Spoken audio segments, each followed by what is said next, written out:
Hello, all, and welcome back to Kick the Resolution, Creating Accountability in Your Lifestyle, hosted by Wheel with Me Foundation. I am your course host, Jessie Strawham, and we are so excited to see so many familiar faces back in here again. So today we have an incredible course, is practicing mindfulness, which is something we all can do a better job of, and it gives you so much control of your life. But before we get hopped into it, of course, have to give a shout out to our sponsors. We want to thank iAccess Life, the Yelp of accessibility. If you guys have not downloaded iAccess Life yet, please, please, please go to your Apple Play Store or your Apple App Store, Google Play Store, download iAccess Life. It is literally a place where we can go rate and review businesses all on their accessibility. And so now we're creating a database of accessibility so we take the guesswork out of going out into public. So download iAccess Life. Whenever you register, use referral code WWMF to let them know Wheel with Me Foundation sent you. We also have to give a huge shout out to Kenda Tires. Kenda has given us a set of tires every single day this week. Their new Paradigm tire. It is a thicker tire. I personally love it, use it regularly. They're giving away a set every day this week. So if you're a manual wheelchair user and haven't won a set of tires yet this week, please, please, please drop your name in the chat. That way we can get you entered into that giveaway. We're also giving away my personal favorite CBD cream. And so that will be announced before the end, and a calendar. So please, please, please stay through the end so we're able to announce the winners of these giveaways. So without further ado, I'm going to let Julia take it over, and she's going to just lead us through an awesome course today. Awesome. Thanks so much, Jessie. And thank you, Jackie, so much for having me here. I am so glad to be with all of you. I'm going to open up the chat. And I'm going to ask you all just a few little questions along the way. So if you can get ready, this is going to be a little bit of an interactive session. I'm going to do some teaching, and then we're going to do a mindfulness meditation all together. And then we'll have a chance for a little bit of a Q&A at the end. But I do want to interact with you. That's one of my favorite parts of teaching live. Is, this is, second to actually us being in a room all together. But being live in this way is that we get to interact. We can't do that if it's just a recording, but if we are here live together, then we do get to interact and actually be human beings together from across, I'm guessing, at least North America. I'm not sure. I think probably most of you are in the US and I'm in Canada. So then we're across North America and maybe even other parts of the world as well. So I am so glad to have you all here with me today. If I can get you all to just say hello in the chat and let me know where you're coming in from.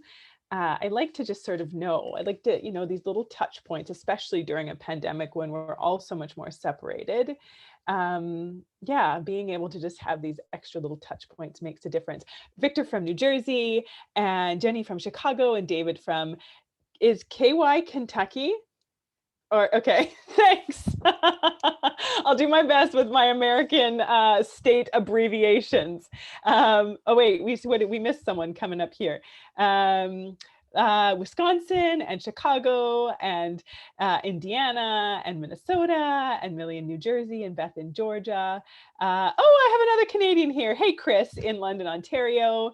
And Jody in Indiana, Lori in Iowa, Cynthia in Edmonton, another Canadian. I love all of you. I'm just, I thought I'd be the only Canadian here. So excited that I have more connects in the crowd. Lori from Iowa and Cynthia in Edmonton. And okay, awesome. And Dalkin's in Ontario and Lucy's in Australia. Oh, you live in New York. Awesome. So good to be with all of you here today. We are going to do a session on mindfulness. Like I said, I'm going to do a teaching around mindfulness, and then we're going to do a mindfulness session together, and then we're going to do a Q&A session. But just before we get into my teaching, just want to hear from you in the chat as well. How many of you are familiar with mindfulness?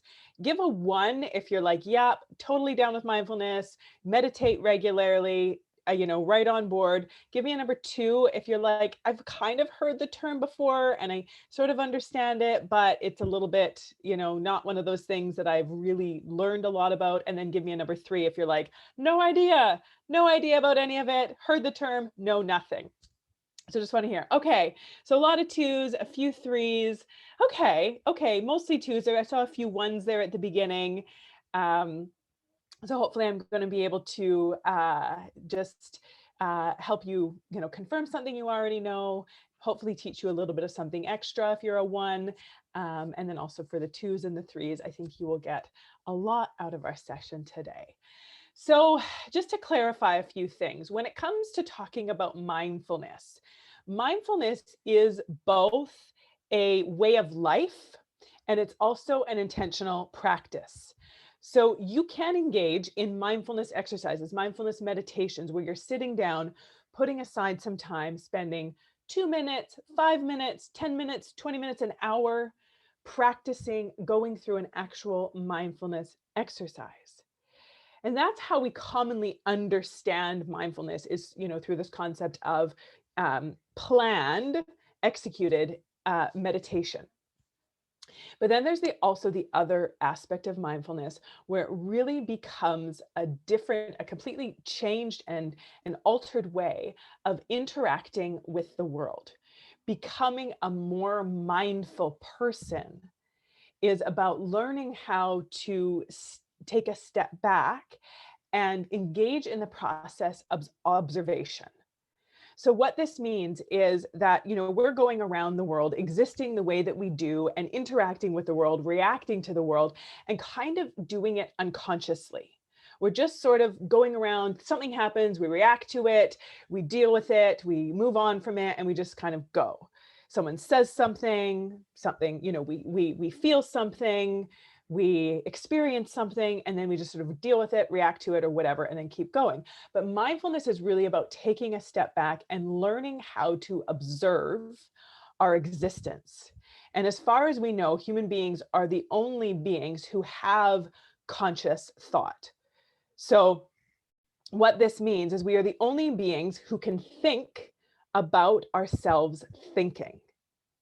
And that's essentially what mindfulness is being able to take a step back and as my conscious self, and consciousness, I mean, we could get into a whole bunch of lengthy explanations of what consciousness is, but consciousness is just, it sounds like this big fancy term, but it's really just the skill, the ability to pay attention.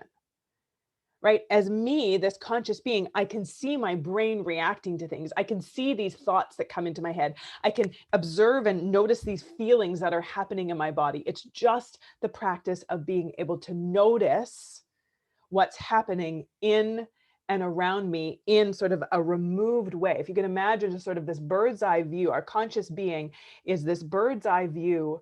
We're able to just see everything that's happening without necessarily being right in the middle of it, getting all caught up with it.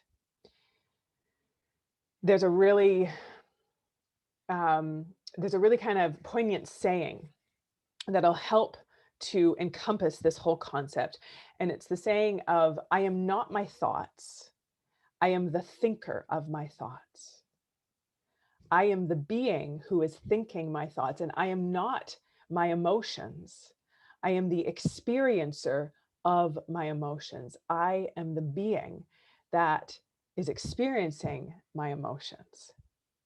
So why is this important? Why do we want to do this? Well, we want to do this so that we can exist in the world intentionally and purposefully and not as much reactively, where we can take a step back and see what's happening and being able to choose how we want to interact with the world, how we want to interact with ourselves, how we want to interact what's happening outside of us and inside of us. When emotions come up, when we're experiencing things, when things are happening around us, how do I want to deal with this? What is actually happening? I really love also the aspect of mindfulness that puts a lot of attention on curiosity. right? We become sort of these curious observers. What's happening right now? What's going on with me? What thoughts am I thinking? What emotions am I experiencing? What is happening inside and around me? What is going on here? We just sort of get curious about it.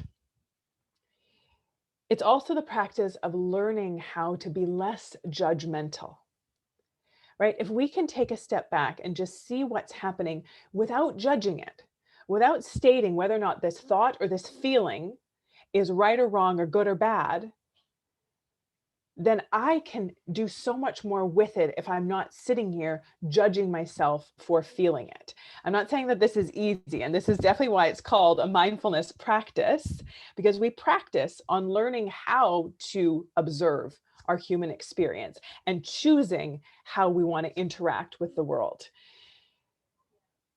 So what are some of the benefits of mindfulness? Like I said, we learn how to respond instead of react. We develop more thought and emotion sovereignty, meaning that we become the director of our own thoughts and actions. We become the director of our emotions because we are that conscious being in the driver's seat, being able to, kind of take a step back and see what's happening and then choosing how I want to deal with it. Mindfulness also creates space for our brain to be able to just notice what's happening without getting quite so caught up in it, right? Like, let's say you get an email from someone, and the email is someone, criticizing you for something that you did, and automatically you start to feel shame, you start to feel upset, you start to feel angry, you start to feel embarrassed. Mindfulness in there would be this process of being able to take a step back and be able to look at, here's this email, and here's how I am reacting to it. Isn't that interesting? I wonder why I'm reacting in this way. I'm wondering why I'm taking what this person said personally. I wonder what I'm making this mean about me.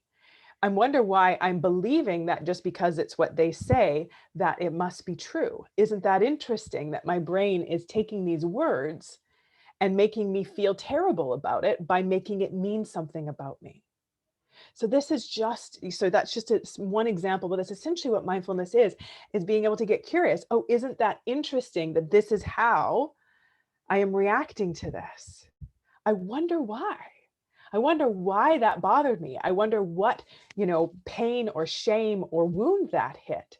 I wonder what memory that brought up. I wonder why it brought up that memory. Isn't that interesting? Isn't that fascinating, the way my brain and my body are reacting to this? And then it just gives us the space again to be able to get more curious instead of critical or reactive. I love this saying that says 10 minutes of mindfulness a day can significantly reduce your risk of giving a shit. Where it does really teach us to be able to unattach, to be able to see that so many of the things that are happening around us are not as big as we initially think they are. It gives us the opportunity to take a step back and say, why am I getting upset about this? Why? And it doesn't, so just as an aside, mindfulness doesn't mean that we just turn ourselves into like these, mentally, emotionally detached beings who just go through life not caring about anything. But what it does is it gives us the opportunity to be intentionally caring about the things that matter and moving through and not getting caught up in the things that don't. Because you become the conscious being who is able to take a step back and ask yourself, is this something that I want to get pulled into? I'm reacting to it, but do I want to? Is this necessary? My brain is having this reaction. Do I want to go with it? Or do I want to leave it? Mindfulness teaches our brains to slow down and notice instead of being reactive in a negative way. The other part of it is because this process of slowing down and taking a step back and taking a breath and giving ourselves some space, it also releases calming chemicals into the human brain which also gives our human brains a different experience, right? So when you're facing a situation, there's not only when you take a step back and you take a breath, you're naturally kind of calming your body. But then after you've calmed your body and you're choosing different ways to interact or respond to things, it creates different neural pathways in your brain. And there's a saying in the neurobiology community that says neurons that fire together wire together. And so if you're someone who feels really anxious and overwhelmed a lot of the time, a lot of it is because you've trained your brain to be that way from being anxious and overwhelmed so much of the time, right? It becomes just sort of the path that we always go down because it's the path that's the most well-worn, which is why you can feel anxious for no apparent reason. You're like, why am I feeling anxious? Why am I waking up? And all of a sudden my heart is pounding, or I just feel that tight feeling in my chest, or I'm just going about my day, minding my business. And all of a sudden I start to feel kind of shaky, or I start to feel kind of tingly. It might be because you're malnourished, but it might mean that you need a snack. But it also could mean that your brain just easily goes into these defaults of anxiety because that's just sort of what your brain is made up of because of repeated exposure. And we could go into why that happens and where the origin was and why your brain started reacting in an anxious way in the first place. We could go way back to childhood. We could go back to trauma. We could go back to, things that we went through, pain that we experienced. But we're not going to go quite so deep into that today, but just knowing that your brain is plastic and it is made up of neurotransmitters and neural pathways. And the more you have the same experience, the more you have the same emotional or psychological experience with something, the more you're bound to happen because it just becomes this positive feedback loop of just regenerating itself because that's what it knows how to do. So where mindfulness comes in is the practice of it, the actual sitting down. So it's both ways, the sitting down and doing the meditations, and also choosing and learning how to be more responsive and less reactive to life gives your brain a different experience. Instead of an anxious reactive experience, it gives your brain a more calm, intentional, grounded experience. And every time you do that, you're not only changing how you respond to the given situation, but you're also creating different neural pathways in your brain. Those neurons are firing, so they are wiring. And this is why people get so excited about mindfulness, is because engaging in it on a regular basis actually turns you into a calmer person. Now, I'm not saying everyone's going to become all zenned out all the time, because, life is still life, but you're going to notice yourself being less reactive, just naturally. You're not even going to have to try so hard. Or you're going to be a little bit reactive, and then you're going to be able to take a step back and be like, and process through it easily and more quickly, and not just get yourself so caught up in whatever it is that's happening. I'm going to share with you an analogy about what a mindful brain looks like. So if you can imagine yourself standing, just kind of standing somewhere, and right in front of you, there's a dog. There's a dog kind of sitting, looking up at you, kind of wagging its tail, wiggling itself. It's kind of excited because what it sees in your hand is a bone. So you're standing there over the dog, holding this bone, and the dog is not looking at you. The dog is only looking at the bone. And if you've ever done this with a dog before, whatever way you move that bone, the dog is going to follow without even thinking about it. It's not even conscious of it. It has its eyes on that bone. You can wave it around. The dog's going to be following it and looking at it. And as soon as you throw the bone, without even thinking about it, that dog is just going to run straight after that bone automatically. Now I want you to imagine yourself standing there, same place, but instead of a dog sitting in front of you, there's a lion. You have a bone in your hands, and you're standing there with that bone, and you're waving it in front of the lion, but the lion does not break its gaze. The lion is focused directly onto you. You can wave it, you can dangle it, you can put a bell on it, and that lion will not break its focus, because what it sees in front of it is a much larger reward than one measly bone. So our goal with mindfulness is to be the lion. We're not just getting caught up and distracted with whatever shiny object is in front of us. We are focused on what's most important and not letting ourselves get distracted by the things that are these quick fixes or these little indulgences or these temptations of reactiveness. We become the lion. Physiologically, mindfulness is not just good for feeling more calm and just more centered.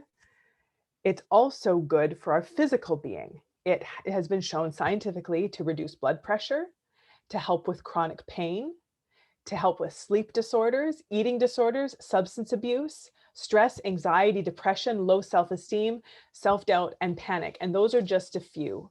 There is so much more because essentially mindfulness, learning this mindfulness way of being is an antidote to stress. And if we've also seen in the research that what is it, like 80 to 90% of all disease and illness is rooted in chronic stress. We are stressed out beings running around reacting to the world. Or we're stressed out because we're always so hard on ourselves and we're reacting to ourselves. That would be the shame part of it. So mindfulness allows us to be able to intentionally create that space. Learning how to be present is what we do with mindfulness. Learning how to be in the here and now, to pay attention to what's happening inside and around me in this moment. When we are in the middle of practicing mindfulness, it also helps with training our brain to not get so anxious about things in the future or get so upset about things that happened in the past. Because our human brain can't be in two time frames at the same time, when we are focusing on being present, then it kind of pushes those other things out of the way.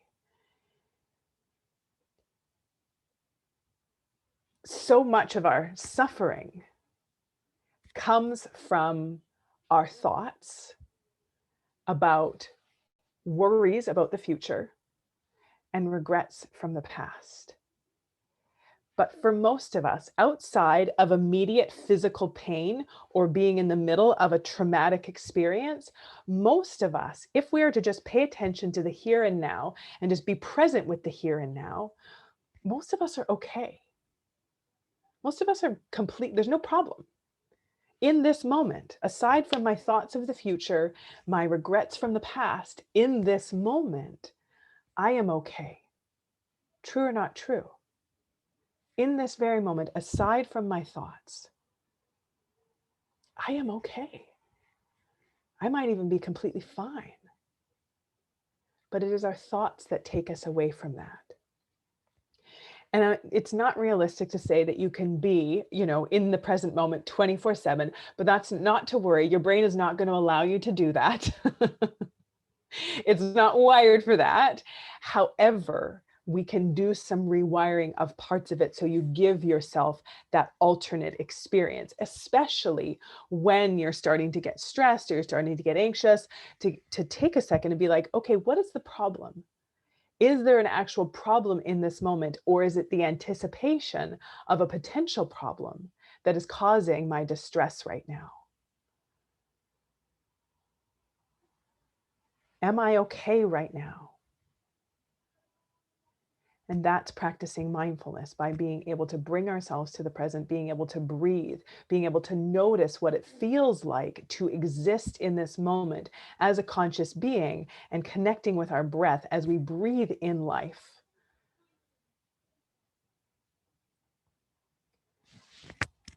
So mindfulness is a practice. By intentionally doing, mindfulness exercises, you don't have to sit in full lotus position or, sitting there with your hands like perched in the Om position and, meditate for hours on end. with a nice little gonging in the background. You can practice mindfulness by just sitting and breathing.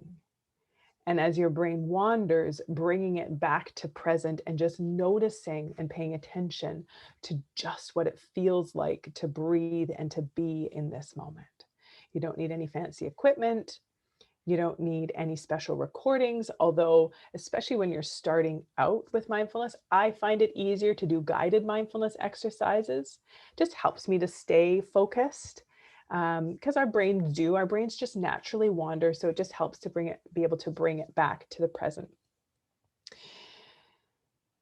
And so, yeah, there's lots out there. I'm going to give you all my recording of a mindfulness exercise as well. I think I sent the link to Jackie, and she has that for all of you, that you can get access to my 10-minute guided mindfulness exercise, one of my favorite ones.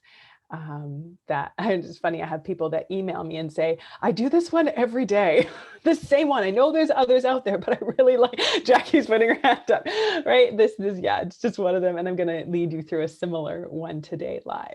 I'm just looking over my notes here, making sure that I covered everything. Usually I have notes, but then I just sort of go off and then I have to look back and make sure that I covered everything. Yeah.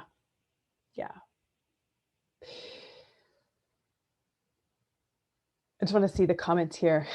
Beth says, I get way too upset about van accessible sports. Like, I don't leave my house much because it's too much of a headache to get out of my van. And I allow it to control that far too much. Yeah. And so mindfulness would come in there, and you'd be able to reevaluate the situation of, getting, it's too much of a headache to get out of my van, to being able to just like neutralize and get curious about it. Just be like, it's just an event. Right? Getting in and out of a van is just an action that requires some time and some effort. Right? And this is, we can go more deeply into this, but mindfulness is really about learning how to neutralize things as well. Like, I remember thinking about this when my children were young, and they'd be screaming or yelling or just like, and I'd be like, oh my gosh, this is so irritating and this is so awful and I can't handle this. But then I'd be like, no, these are just sounds. These are just sounds. They're not inherently irritating. It's because I am evaluating it as something that's irritating. It's just a sound. It's just perhaps a louder volume sound than I would appreciate having in my surroundings right now, but it's just a sound. I think about this a lot when I'm doing my work and I'm like, oh, I have to sit down and I have to do all this work and it's going to take so much time and I don't want to do this. I'm like, no, it's just an activity in order to get you a result that you'd like to have, right? It's interesting how our brain judges and evaluates things. It evaluates experiences, circumstances, actions, and it evaluates them as being difficult or hard or painful or frustrating. But what would it be like if I just took a step back and was able to neutralize this event as just a thing to do to get me what I want? So what would that be like for any of us that get ourselves worked up about stuff? How can I neutralize this and see this as just an event that, again, is going to get me an outcome that I want?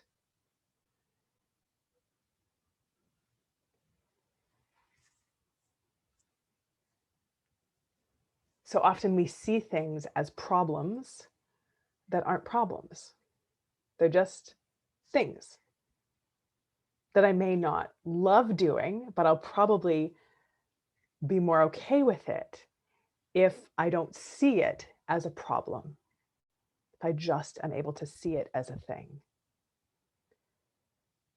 Yes, I love this. Lucy says, I did pain management course for my chronic pain, and they taught us to reframe a pain as a sensation. Yes, to take away some of the fear and anxiety around it. Yes.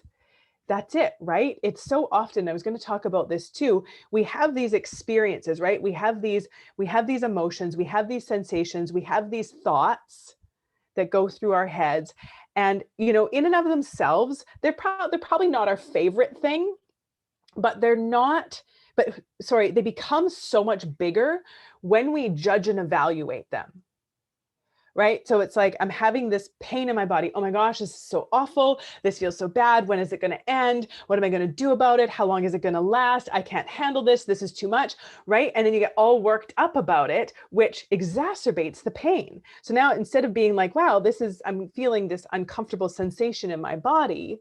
That's just what I'm experiencing in this moment, which isn't probably delightful in any way, but it's going to be probably a lot more manageable when we just are able to just see it as this thing, almost like neutralize it. This is an uncomfortable sensation in my body that will be probably more acute for now, and it'll probably like calm down a little bit, in a little while. And then, like, this is just what I'm experiencing right now without all of the other kind of freaking out about it.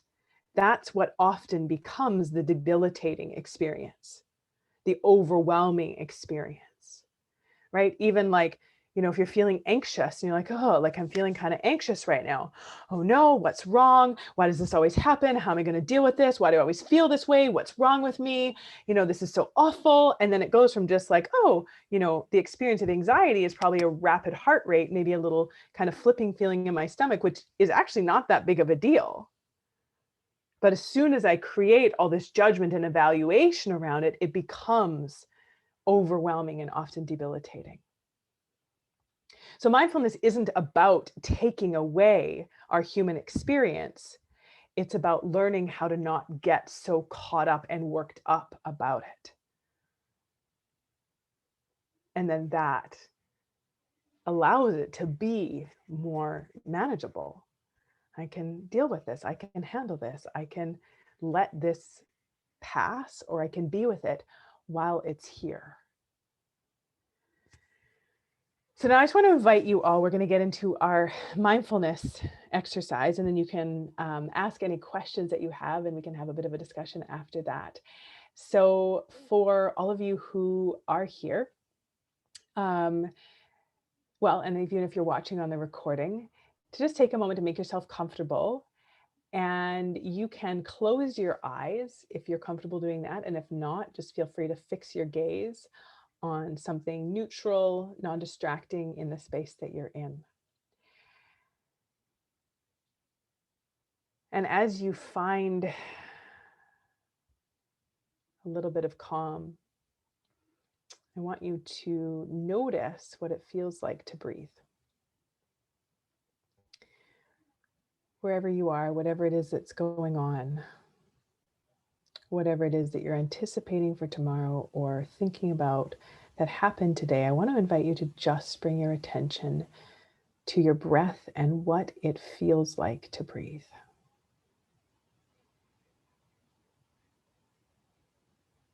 You don't have to change your breath. You'll probably notice that just the action of paying attention to it, it naturally slows. As we connect with our bodies, with our life source, as soon as we connect to it, it goes back to its default way of being that it wants to be at, outside of all the physiological changes we put ourselves through when we're getting into fear and worry and anxiety and overwhelm. As soon as we bring our attention back to ourselves, to being here and now, our bodies know what to do. They know how to be more calm and grounded as soon as we give them the time and space to do so.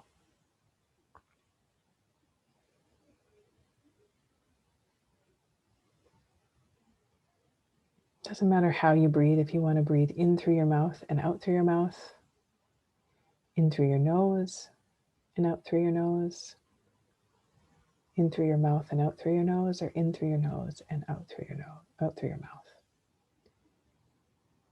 Whatever is most comfortable for you.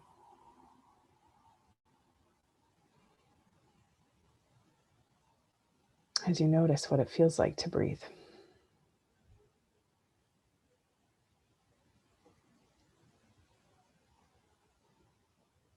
Notice what it feels like to have the air coming in through your throat and down your windpipe, filling your belly. Notice any emotions you might be carrying in your belly. Notice any anxiety, guilt, fear, shame, anger. And as you exhale, I want you to imagine breathing out those feelings.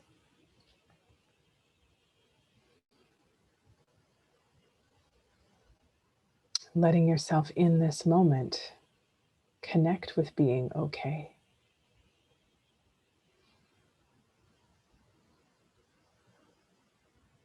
Connect with being here. Connect with yourself.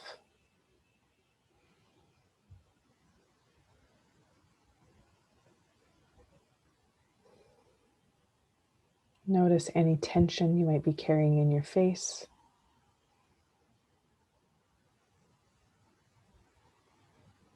And as you both inhale and exhale, bring your attention to softening. Softening your eyes and around your eyes, softening your jaw.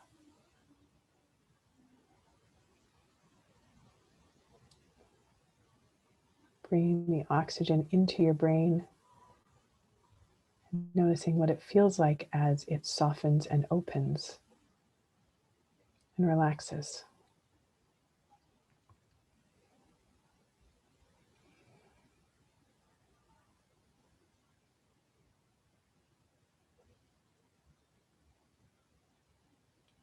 If you notice your mind wandering, any thoughts that are going through your mind, it's no problem. We don't judge. We just notice and then we bring our attention back to your breath.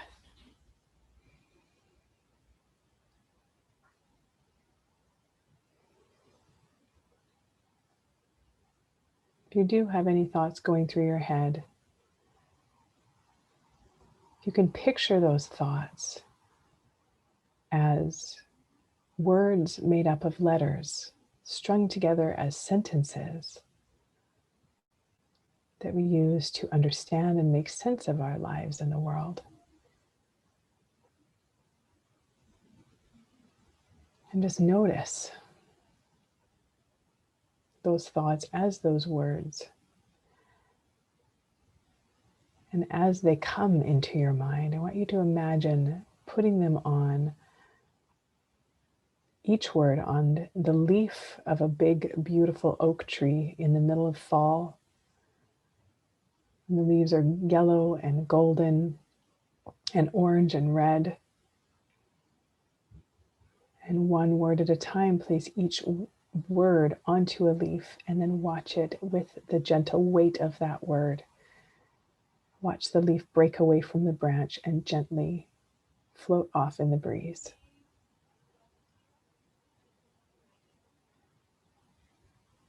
As we observe that thoughts are just sentences made up of words that we can choose to let float by and unattach from.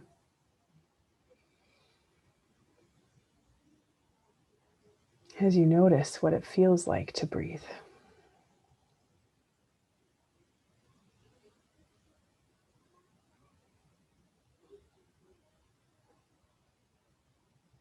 Any worries that you're hanging on to, any stress that you've been going around with,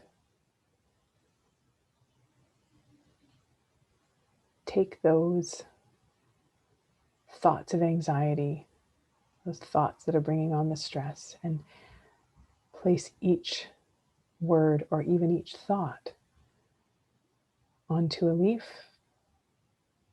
and with the gentle weight of it, noticing that it's enough to make the leaf break away from the branch and gently float off into the breeze.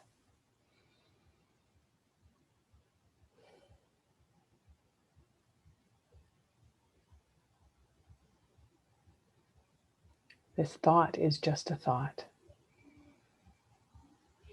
And this emotion is just a sensation that I can observe and allow to pass.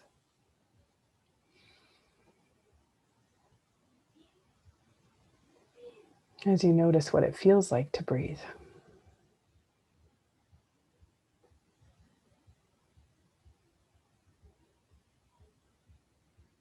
As you find this place of calm center,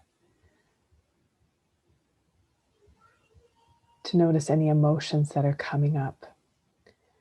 It's common to feel a flood of emotion when we take the time to take a step back and just let ourselves be. For so many of us, it's such an overlooked experience as we're doing and accomplishing and busying, that we forget to just let ourselves be. And sometimes it can bring up a flood of emotion in the moment when we're actually connecting to ourselves in this way, to just notice what that feels like without judging it, just observing it. Just observing it with compassion and curiosity.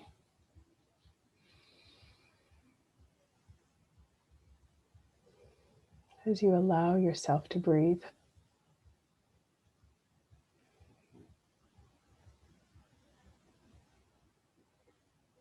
as you connect with allowing yourself to be okay in this moment.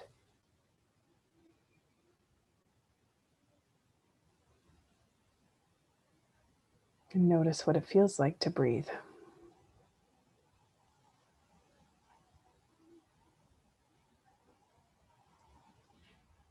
Noticing what it feels like to bring the air into your body and out of your body.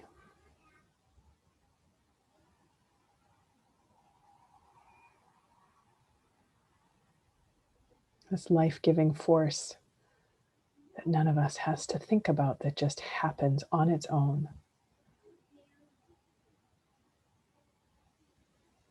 Our body instinctively knowing what to do to keep us alive,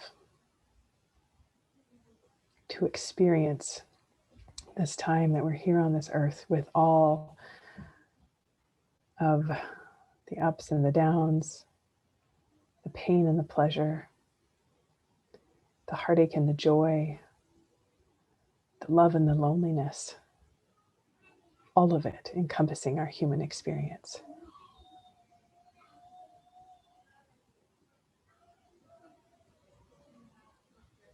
Noticing what it feels like to breathe.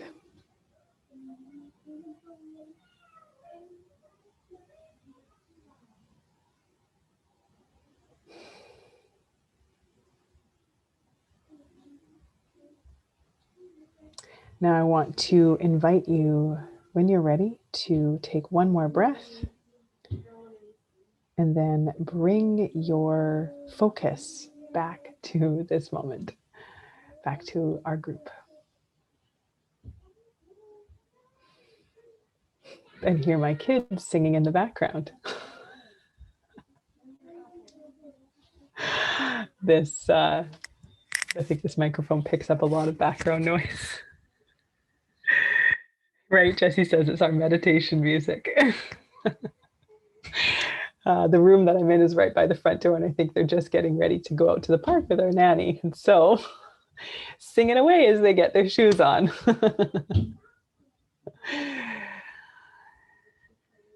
How are we doing?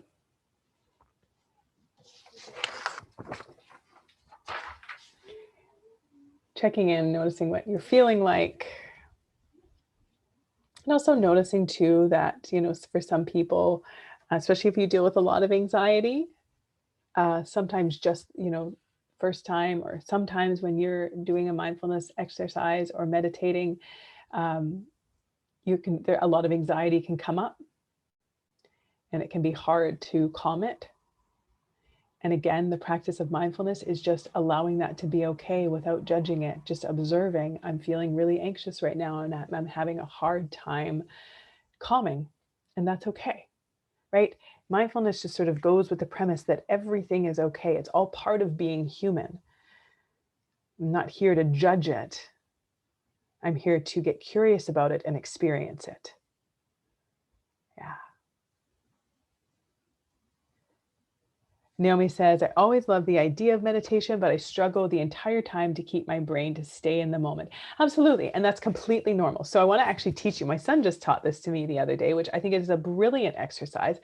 If you're struggling to do the whole mindfulness thing, practice just with doing some breathing, right? Just taking a second, taking a step back and doing a breathing exercise. So this is one that my son taught me and I love it. And I'm going to teach it to everyone all the time, everywhere. And so what you do is you start on your thumb, and you guys, we can do this all together if you'd like. Start on your thumb. And as you inhale, exhale. Inhale as you're drawing your finger, get to the top, and exhale. And inhale and exhale. And you're going to do this. Inhale and exhale. And inhale and exhale. And that's it. That is a mindfulness exercise, because in that moment, your focus is on breathing and being, and your brain isn't going anywhere else. So if you have a hard time, especially if, with an overactive brain who, has a hard time going from 100 to 0 in like 2 seconds flat, give yourself just this breathing exercise. Do it once, do it twice, and you will notice that in and of itself will have a natural calming experience without having to like sit in this silent place for minutes and minutes and minutes. So our 5-finger breathing, to practice that, and then just to get used to that. And you'll notice that as you give your brain more opportunities to experience these places of calm, it will naturally just start to find it easier to do the more formal meditations. Because again, we're rewiring the brain into a more calm brain, which then it's going to allow it to be able to connect with calm more easily. Yeah? Okay. Cynthia says, I start to get a lot of tension in my face when I try to meditate. That's interesting. And I'd be curious to hear like what it would be like to just notice the tension and be focusing on breathing into the tension. That same with any kind of physical pain, that as you're meditating, as you're breathing, you can focus in on that spot where you're feeling the pain, and almost just imagining this warm opening that comes through breathing, to just like even like thinking about like bringing in some warmth and some openness to that place of physical pain in and of itself can help to decrease the sensation of pain. So even with our face, just practice noticing where the tension is, and what is it like if I just focus on just sort of softening, warming, and opening as I breathe. And to just notice that. And again, working on just observing without judging. Any questions, any thoughts? Anything anyone wants to share? I saw a few people saying that they loved it, that it felt good. Lucy says her 4-year-old niece just taught her the exercise of the 5-finger breathing. I love it. Yeah.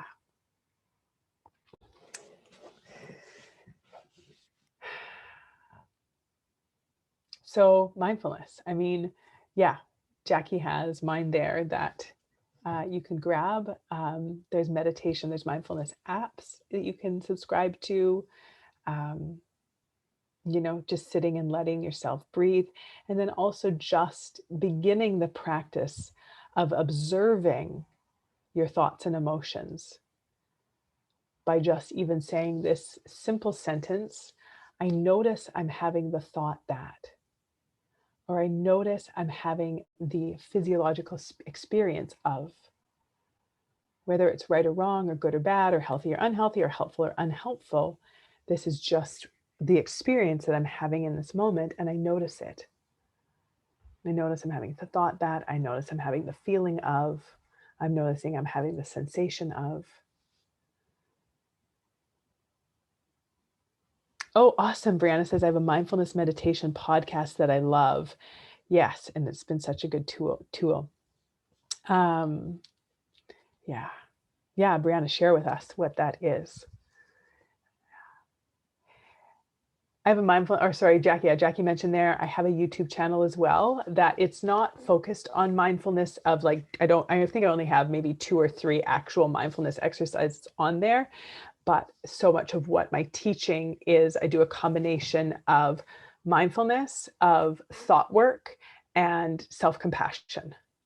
Right, so I use those 3 components together in the teaching that I do. So I have a lot of I call it mental wealth talks on my YouTube channel, teaching us how to just be experiencing life in a way that we want to be, and being able to manage ourselves in ways that feel good, feeling in charge of our minds and emotions and our lives. And so all of what I teach on my YouTube channel is really centered around that. And I use mostly grounded in the concepts of mindfulness, thought work, and self-compassion that are all robustly supported in the research as effective ways to help us feel good. Yeah.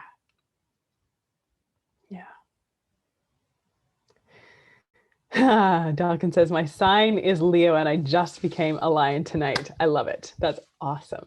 Practicing the lion mind, the lion brain. Not getting caught up in the things that don't matter and allowing ourselves to put our energy towards the things that do. Yeah. Yeah. I think the mental aspect of being disabled is far more difficult to overcome than my paralysis. Getting my mind retrained is definitely what I need and looking for, says Beth. Yes. Yeah. Absolutely. Yeah. I mean, there's so much that goes into that, right? Like I don't know. I'm not going to naively say that I know at all what it's like. Sorry, my heart just started. It does this sometimes, just sort of out of nowhere. I have a heart disorder. It's nothing serious. It just sometimes will just start beating fast for no reason. And I just have to, it's not, I don't feel anxious or anything. It's what's the disorder called? Wolf Parkinson's White.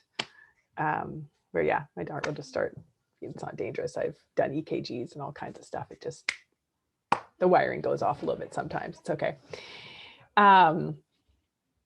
Yeah, so what was I talking about? Oh yeah, I used my former career, my former life, I worked with adults with disabilities.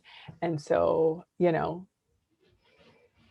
just even pushing around, adults in wheelchairs and understanding just that aspect of it as an able-bodied person, how frustrating it is living in being dependent on wheels when the world in a lot of places, in a lot of ways, is not set up for wheels, and how access can be so frustrating and challenging.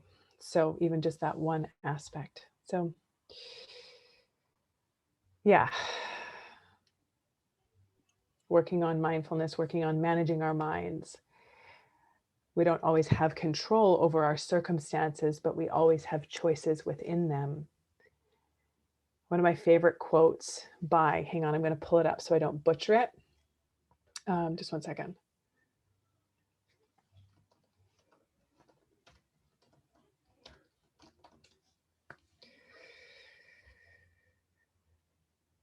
Okay.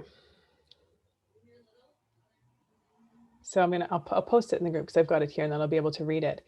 Oh, I guess I can read it here too. It's Viktor Frankl. Those of you who know Viktor Frankl, he was a Holocaust survivor, a concentration camp survivor. Let me see if I can post the quote in here. Yeah, everything can be taken from a man, but one thing, the last of the human freedoms, to choose one's own attitude in any given set of circumstances, and it ultimately means to choose one's own way. So learning, yeah, I can't always control my circumstances, but I always have choices on how I see them, what I do with them, how I experience them. And so much of that has to do with how I think about them and how I think about myself within them. What a powerful way to close this session. Oh my goodness, that quote. I have chills. That's so, One of my favorites. I think and I'm writing a book right now, and I think I just ended my book with that. Oh, there it is. I put it in the group there in the chat. Yeah. that's a powerful, powerful quote. And I'm gonna read it again just to re-emphasize that everything can be taken from a man, but one thing, the last of the human freedoms, to choose one's attitude in any given set of circumstances, to choose one own way. We choose how we react to our situations. We might not be able to control our situations, but we have tools to control our feelings over these situations. And I think that is one of the most powerful things that we can take away from today. Do you guys have any questions for Julia? Anything? Drop it in the chat. I do want to say thank you, Julia, for your time. Thank you, everyone, for tuning in again. We're really glad to have you here. This has been an awesome week.